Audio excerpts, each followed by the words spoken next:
Hey everyone! Welcome to your monthly review, the monthly show on language learning, where you discover new learning strategies, motivational tips, new study tools, resources, and where we show off learners like you speaking the language. That is, if you're brave enough to participate and become language learning famous. All the materials mentioned in this video are available for you right now on our website. Click the link in the description to sign up for your free lifetime account and start speaking in minutes. Okay, today's topic is how to set achievable language goals and resolutions, your New Year's resolution solution. So, for those of you that have set a language goal for 2019, what is it? Leave a comment and tell me. And for those of you that laugh at New Year's resolutions because they just don't work, this is for you. Stick around. Today, you're going to learn, number 1, the top 3 reasons why language goals fail, and number 2, what you can do to succeed with your resolution. In other words, how to set successful language goals. Let's jump into today's topic, how to set achievable language goals and resolutions. And speaking of New Year's resolutions, it's almost like a joke nowadays, isn't it? You set a resolution, you try to do it in January. By February, there's no progress, and doing it isn't fun anymore. You quit and put it off until many years later when you start regretting all the things you've never done. So what's the problem with setting resolutions, and why do we keep failing? Let's jump into part 1, the top 3 reasons why language goals fail. First of all, regardless of what most people say, setting resolutions or goals is a good thing. You have to know where you're going and what you want to achieve, right? Otherwise, you'd spend days, months, years watching YouTube and have nothing to show for all the time you put in.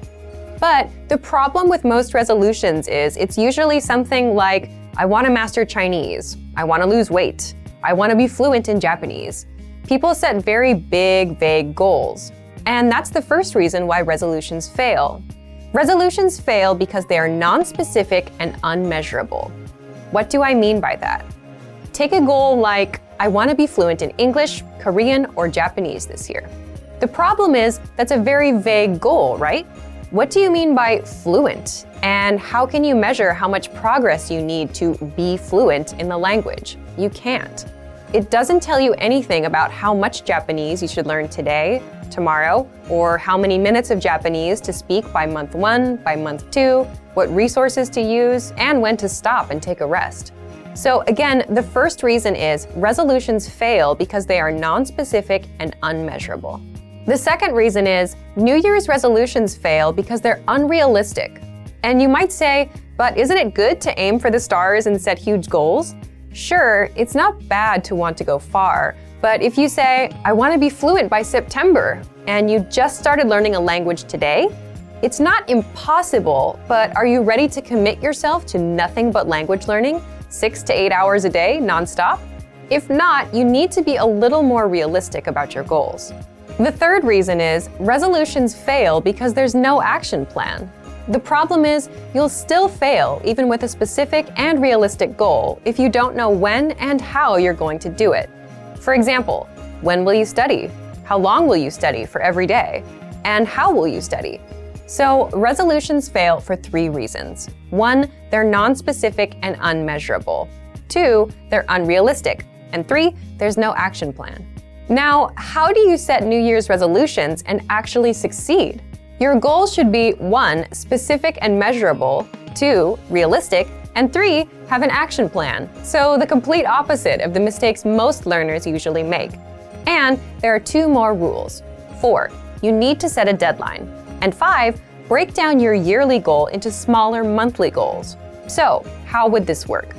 Let's say my New Year's resolution is to have a 30-minute conversation in Japanese by December 31st, and not, I want to learn Japanese one day, hopefully.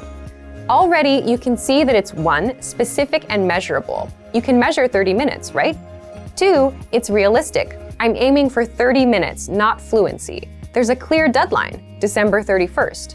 Before we get into the action plan, there's another important part. I break my resolution down into smaller monthly goals. So let's say my goal is to speak 2 minutes of Japanese conversation by January 31st, 2019.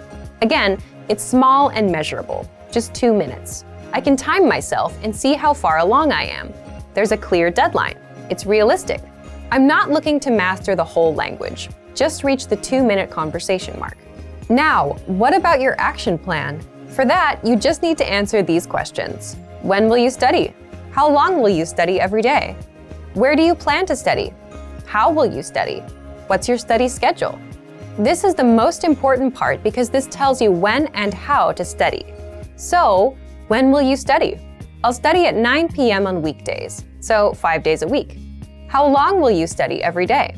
I'll study for 15 minutes. Where do you plan to study? I'll study at home, in the living room, on my computer. How will you study? I'll listen to 1 or 2 lessons a day to fill up the 15 minutes. What's your study schedule? Monday through Friday for 15 minutes a day. This makes a lot more sense now, doesn't it?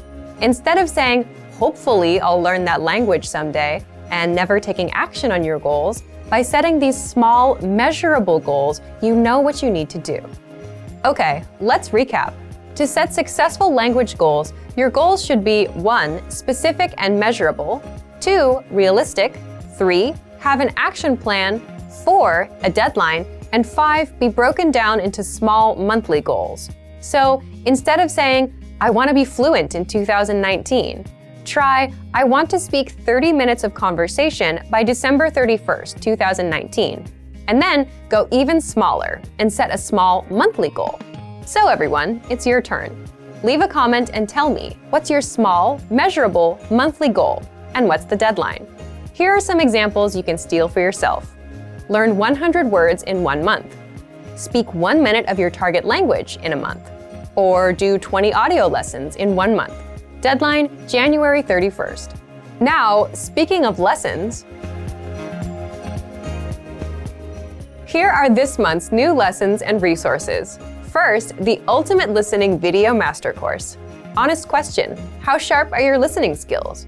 With this video master course, they'll be as sharp as a razor. Download it right now. Next, the Talk About Your Body PDF cheat sheet. With this cheat sheet, you'll learn words for parts of your body in the target language. Then, there's the most common texting slang word list. If you want to text in the language you're learning, you'll love this. You'll learn how to say LOL and other words in your target language.